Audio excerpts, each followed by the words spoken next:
చూడండి ఏమంటున్నాను. వారు ఒక రాయి తీసుకొని వచ్చి ఆ గుహ ద్వారమును వేసి దాని మూసిరి మరియు దానియేలు గురించి రాజక తీర్మానము మార్చుకొనినేమో అని రాజు ముద్ర అతని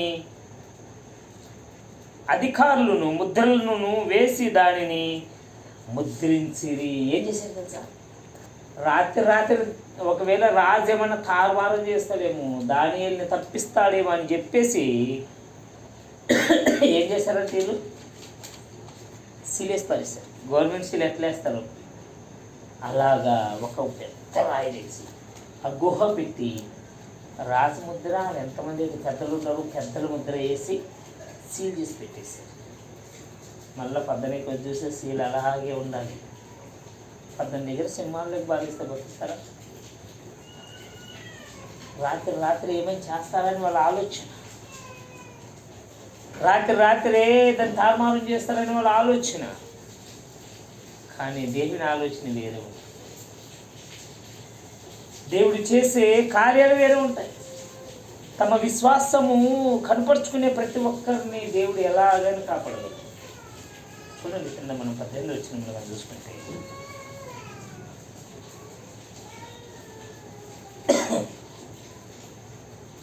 नंतर राजा आपल्या महलात गेला. त्याने ती रात्र उपाशीच काढली. त्याच समोर वाद्य आणली नाही. त्याची झोप उडाली. ఏమంటున్నారు చూడండి. అంతటా రాజు తన నగరికి వెళ్ళి రాత్రి అంతయు ఉపవాసం ఉండి నాటక ముద్రలను జరిగింపలేదు.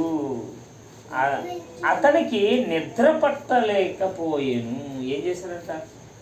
సాయంత్రం ఇంటికి వెళ్ళిపోయాడు, భోజనం కూడా చేయలే, ఉపవాసం ఉన్నాడు, ప్రార్థన చేస్తున్నాడు. ఉదయం కాగానే నేను ఎక్కనగానే దానితో మాట్లాడాను. ఎంత విశ్వాసం! ఒక చెరపట్టకొచ్చినటువంటి వాడు దానియేలు పోతే అతనికి ఏం తక్కువ దగ్గర సొంత కొడుక, తమ్ముడా, అన్న, ఒక దైవ సేవకుడన్న ఒక మర్యాద, నిజ దేవుణ్ణి పూజిస్తున్నాడన్న ఒక గౌరవం, దేవాతి దేవుణ్ణి ఆరాధిస్తున్నాడన్నటువంటి మర్యాద రాజు యొక్క స్థితిగతిని మార్చేసింది. ఉపవాసం ఉన్నాడు. సాయంత్రం పోయి ఏం నాటకం లేదు, పాటలు లేదు, ఏం లేదు.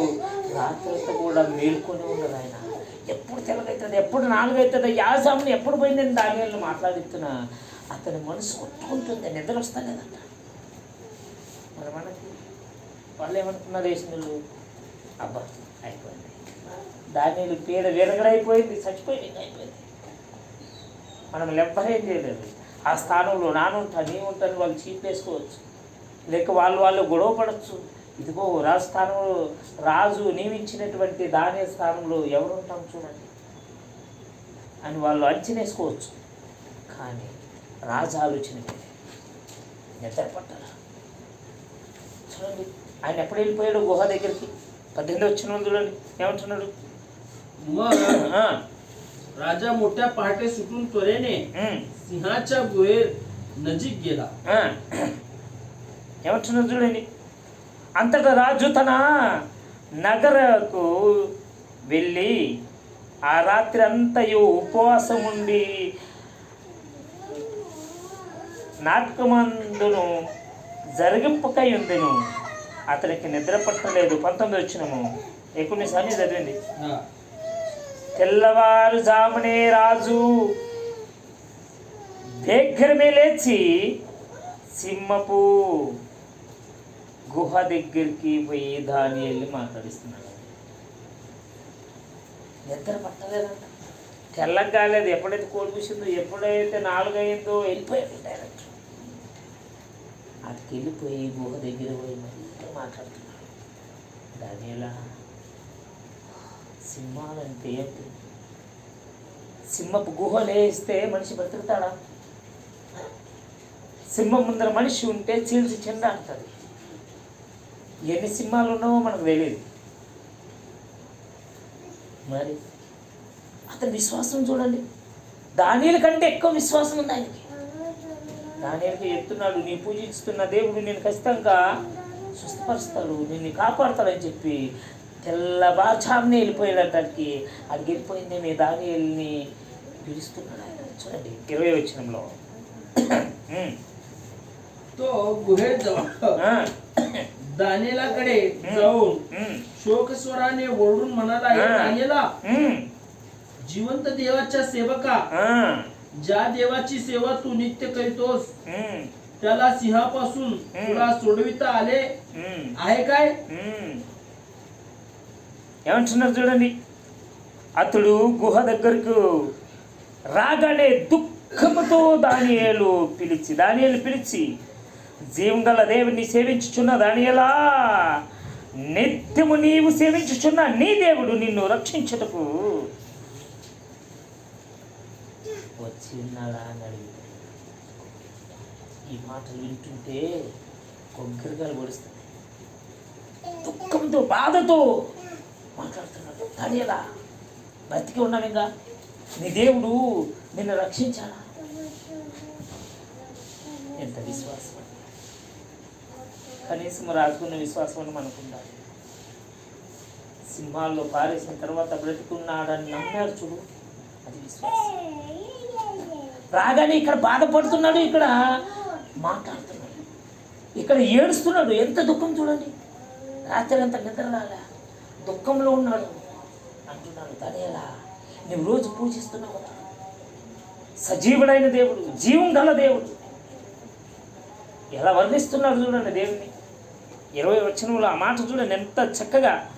అతడు గుహ దగ్గరకు రాగానే దుఃఖముతో దానియేలుని పిలిచి, జీవం గల దేవుని సేవించుచున్న దానియేలా, నిత్యము నీవు సేవించుచున్న నీ దేవుడు నిన్ను రక్షించుటకు అని అతనిని అడిగాను. ఏమని అడిగాడంటే, నిన్ను రక్షించాలా? జీవం గల దేవుడిని, మనం పూజిస్తున్న దేవుడు జీవం గల దేవుడు, మనం ఆరాధిస్తున్న దేవుడు సజీవుడైన దేవుడు, ఆది అంతం లేని వాడు. ఇంత గొప్ప దేవుణ్ణి ఆరాధిస్తున్నందుకు ఎంతో సంతోషించాడు. ఇంత గొప్ప దేవుణ్ణి ఆరాధిస్తున్నందుకు ఎంతో ధైర్యంగా ఉండాలి మనం. సింహపు గుహల్లో ఉన్నప్పుడే రాజుగారికి ఉన్న ధైర్యము చిన్న చిన్న కష్టాలు వస్తే మనకు ఉంటుంది. చిన్న చిన్న కష్టాలు వస్తే మనం లొంగిపోతాం కష్టాలకి. ఈ కష్టాన్ని నేను జయించగలనా? ఈ కష్టంలో నన్ను ఎవరు బయట పారేస్తారు? మనం మనుషుల వైపు చూస్తాం. రాజు లాంటి వాడే రక్షించలేకపోతే ఎవరి మీద మనసు పెట్టుకున్నాడు? రాజు లాంటి వాడే దేవుని పైన భారం మోపాడు. రాత్రంతా నిద్ర లేదు, తిండి లేదు, తెల్లవారుజామున ఎవరు లేవకముందు ఇలాంటికి వచ్చేస్తాడు. ఒక్కసారి దానియేలు గారి మాట వినగానే ఆయన యొక్క సంతోషం పట్టాడు. ఆయన మాట్లాడుతున్న మాటలు చూడండి, ఆయన తీసుకున్న నిర్ణయం చూడండి. అబ్బా ఎంత గొప్ప! చూడండి కింద ఏమంటున్నాడు. రాజాలా म्हणाला, महाराज चिरायू असा. ఏమంటున్నాడు? అందుకు దానియేలు, రాజా చిరకాలము జీవించునుగాక. ఈ మాట వినగానే దానియేలు మాట స్వరము వినగానే రాజు ఆనందం చూడండి ఎంత ఉంటుంది.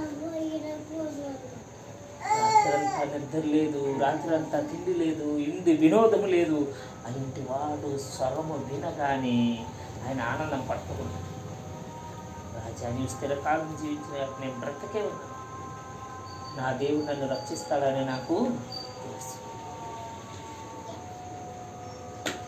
ఎందుకంటే మనకు పేపర్లు ఏదన్నా కోర్టులో ఏం చెప్తారో 2-3 సింహాలు చూపిస్తారు, అంతేనా?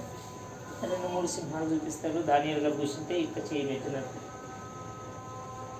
ఒక మనిషిని తినడానికి ఎంత టైం పడుతుంది సింహానికి చెప్పండి? 2-3 ఉంటే 1 గంట. ముందున్న విషయాలు కానీ చూస్తే మన మెయిన్ బ్లాక్ అవుతుంది. ఎట్లంట? ఎవరైతే నింద వేశారో దానియేలు మీద, ఎవరైతే దానియేలుని చంపాలనుకున్నారో వాళ్ళని వేసినప్పుడు ఎన్ని సింహాలు ఉన్నావో మనకి అంచనా వేయడానికి శాత కాదు, అంత అద్భుతమైన కార్యం జరుగుతుంది. చూడండి కింద చూడండి. माझ्या देवाने आपल्या दिव्यदूत पाठवून सिंहाची तोंडे बंद केली आहे. त्याने मला काही एक उपद्रव केला नाही, कारण त्या देवासमोर मी निरपराधी ठरलो व महाराज आपलीही मी काही अपराध केला नाही. ఏమంటున్నారు చూడండి, నేను నా దేవుని దృష్టికి నిర్దోషినిగా కనబడితిని గనుక ఆయన తన దూతను పంపించి సింహాలు నాకు ఏ హానియు చేయకుండానట్లు వాటి నోర్లు మూయించి, రాజా నీ దృష్టికి నేను నేరము చేసిన వాడు కాను కదా అనేను. ఈయన అంటున్నాను, నేను తప్పు చేయలేదు కదా, నీ ఆలోచనలో నేను తప్పు చేయలేదు కాబట్టి ఇంత జల్ది వచ్చేస్తాను.